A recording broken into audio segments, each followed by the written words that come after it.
Good day, everyone. Welcome to this week's edition of the Vise Squad. My name is Ryan. I'm your Wednesday host. Welcome. Today we're going to tie a little October Caddis pattern, which I was asked to tie by a friend last week, and I thought I'd film it because I quite like the pattern. I think it's definitely going to be a winner for the fall season.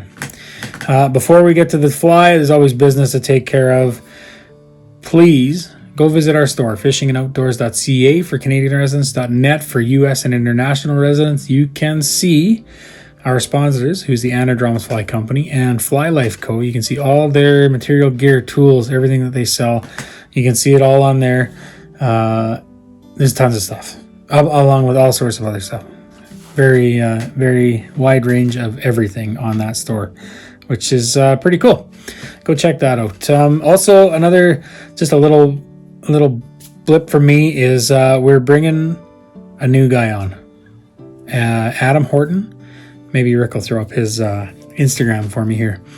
Go check him out. He will be debuting very soon. This guy is a streamer junkie, ties some amazing stuff. I'm in awe of what he does because I'm not a streamer guy, and I really appreciate the guys that tie them really well, and a pretty awesome dude too.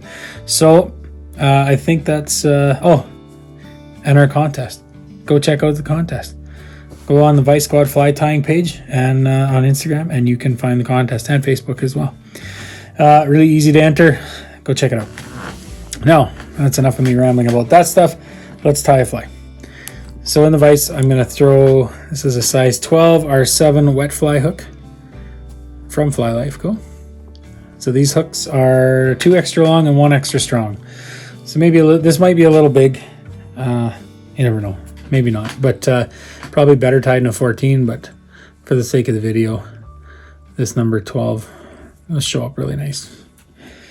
So we'll start some 70 denier UTC in black. Right behind, this is a 1/8 matte black tungsten bead. For the rib on this fly, I'm going to use some larva lace. This is Midge size in brown. And what I'm going to do is just start that behind the bead. And what I'm going to do is, as I wind that thread to the back, I'm just going to gently pull that larva lace, and that'll just keep the profile nice and small on the hook, just so it doesn't bulk it up at the back end. The dubbing for the body, we're going to use some burnt orange prism dubbing. It's like ice dub, maybe a little finer than ice dub. We'll make a nice noodle on our thread of that dubbing.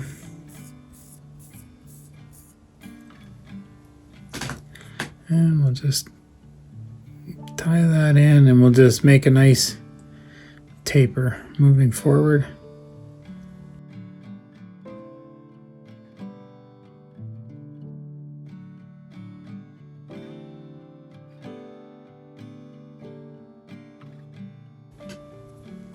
Okay, now that we got our taper built, I want to leave a little bit of space. I don't want to bring that taper all the way up to the bead because we're going to put a hackle in here, and we're going to put some other collars in there. So we'll take our larva lace, and we'll just put some nice wraps in, even segmented if you can. 4 or 5 of them. I like to finish that right behind the bead. I like to put a few wraps in, and what I'm going to do is pull it to the back, and I'm going to tie back over itself. This stuff can be a little slippery, and with pulling on it, it might have enough spring in it to pull itself back out. And while we're there, I'm just gonna, I don't want it too scruffy, this body, so I'm just gonna take my scissors and clean that up a little bit. All right, so for the hackle collar, I'm going to use a partridge feather. And what I'm going to do, because I don't want it super heavily hackled, I've got a sort of one of the larger partridge feathers that came in the bag of partridges. I'm just going to use one side of it. So what I'm going to do is I'm going to take that feather, if it'll cooperate here, and just pull all the barbels to one side off half that feather.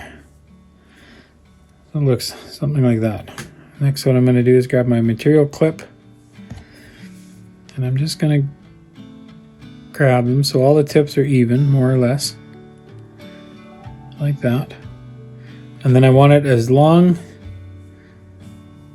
as, let's say, the body where I cut it to, and then by the time you tie it in, it will actually be just a little shorter than the body.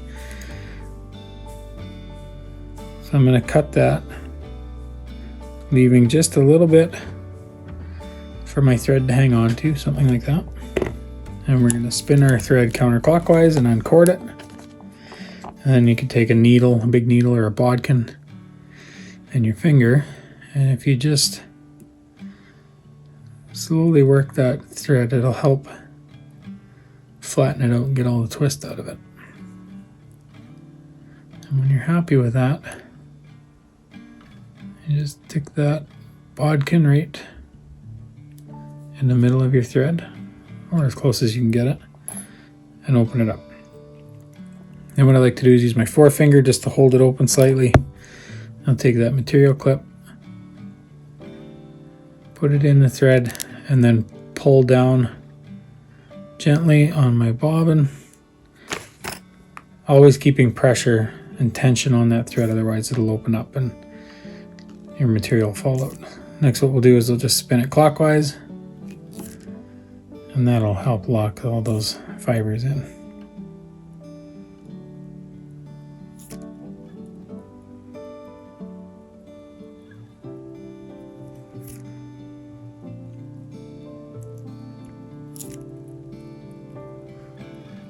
There we go. Once you feel satisfied that those are nice and locked in, I'll just start wrapping them. I'm going to wrap them starting with my thread touching the body, and then we'll just slowly come around, just making sure you sort of gently pull those barbels back so they're pointing backwards. Our dubbing collar will help lay these back, but that's sort of what you're kind of after.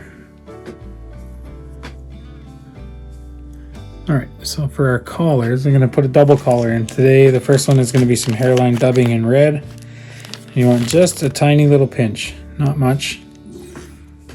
Don't want a huge hot spot on it, just a little one. So we'll just have a nice little noodle there, and we're going to spin that around, just helping those partridge feathers lay back. All right. Next, we'll grab our other one. This is some awesome possum dubbing in black. Could use hare's ear. Pretty well the same consistency. It's and fiber length. I just like this possum. It dubs really nice. So make a noodle with that.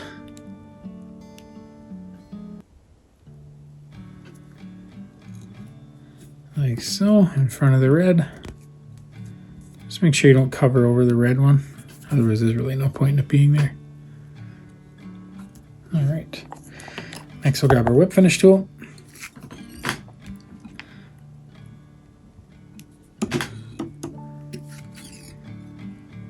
I always like to whip finish twice, just to be sure. Yeah, we'll snip our thread out of there. Nice and close. I'm not at my normal desk today, but a guy could take your dubbing brush and brush some of those fibers of the dubbing out and get them to mix in with the Partridge soft tackle. Maybe a little more buggy appeal to it. But anyway, pretty simple little bug. If you didn't want to split the thread, you could find a smaller partridge feather and just actually wrap it right around the hook. Would give you the same effect. I just like this because it doesn't bulk up nearly as bad. I'm doing it this way. At any rate, if you're new to the channel and you enjoyed the video, please hit the subscribe button. If you hit the bell beside it, you won't miss any of our upcoming content. As I mentioned off the top, fishingandoutdoors.ca for Canadian residents.net for US and international. You can check out our sponsors, that's Anna Drums Fly Company and Fly Life Co., all their gear and all sorts of other stuff.